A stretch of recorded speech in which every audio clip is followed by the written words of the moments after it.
Coping with loss can be difficult, especially around the holidays, but there is help available locally. Here's Channel 5's Stephanie Rosales. Officials at the Children's Bereavement Center of the Rio Grande Valley say they're seeing more families who have lost loved ones due to COVID-19. Lisa Moreno, a counselor with the center, says it's been even harder during this time because COVID has disrupted traditional ways of looking at death, like being able to go to funerals to say goodbye and being next to the family member during their final hours. I worked with the youngest child, and the parent had died, and they weren't able to even have a phone conversation. They weren't able to be bedside. The Children's Bereavement Center says their client numbers jumped from around 360 in 2020 to more than 540 currently. And they think that number will keep growing.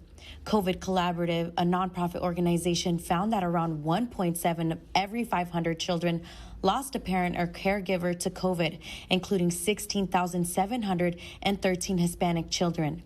And the center does see examples of the Hispanic culture, families telling kids to stay strong and to get over it, as well as not asking for help when they need it. Because it is not always helpful to tell a child not to feel the way they feel, right? It's not helpful when we've gone through something very difficult to tell people, don't cry.